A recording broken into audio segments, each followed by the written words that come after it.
warahmatullahi wabarakatuh. Perkenalkan, nama saya dari Arjunanto dengan NPM 7210117 Fakultas Syariah Prodi Hukum Tata Negara. Di sini silakan menyampaikan tugas saya, yaitu Hukum Acara Perdata dan Peradilan Agama, dibimbing oleh Bapak Hetenius Pradipta, Magister Hukum Islam.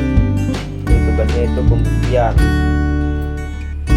Nah, pengertian pembuktian itu ialah pembuktian adalah suatu proses mengungkapkan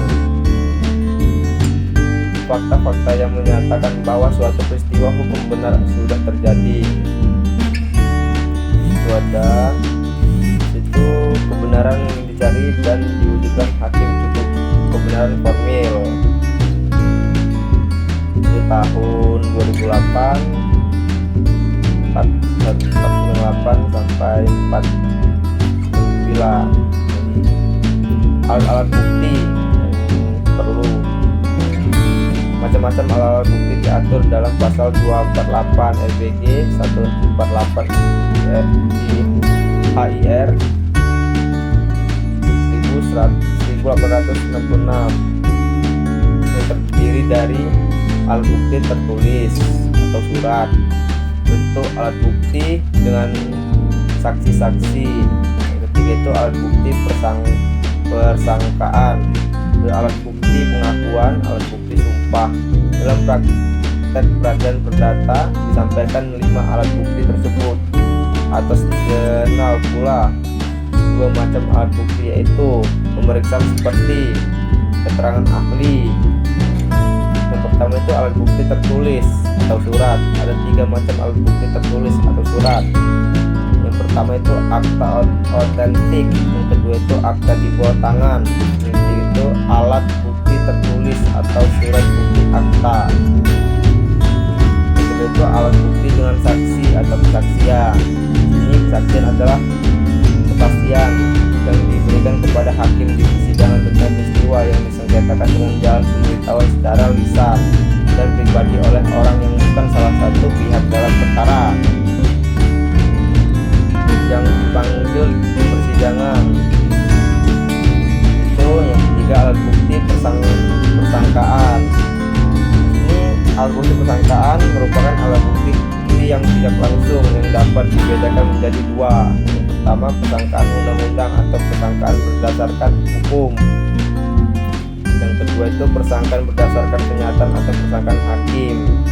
Yang keempat itu ada alat bukti pengakuan. Pasal 174 HIR menyatakan pengakuan yang diucapkan di hadapan hakim cukup menjadi bukti untuk memberatkan orang yang mengaku itu, baik yang diucapkan sendiri maupun dengan perantara orang lain yang istimewa dikuasai untuk itu. Yang kelima itu ada alat bukti sumpah. RBG HIR mengenal 3 macam sumpah, yaitu pasal 182 RBG dan pasal 155 HIR mengenal sumpah pelengkapan atau suppletoire dan sumpah penaksiran. Dengan pasal 183 RBG dan pasal 156 HIR mengenal adanya sumpah pemutus. Yang mengucapkan sumpah, maka yang mengucapkan sumpah itu dimenangkan oleh hakim. Yang keenam itu ada pemeriksaan setempat.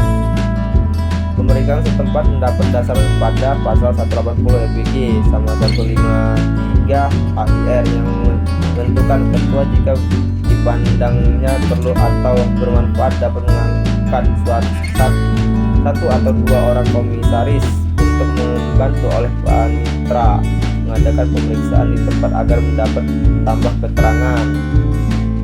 Yang ketujuh itu ada keterangan ahli, pasal 181 RBG atau pasal 154 HIR menentukan jika pengadilan negeri berpendapat bahwa persoalan dapat diungkapkan dengan pemeriksaan oleh seorang ahli, maka ya atas permohonan para pihak dapat mengangkat ahli atau mengangkat karena jabatan. Sekian dan terima kasih. Saya ucapkan wassalamualaikum warahmatullahi wabarakatuh.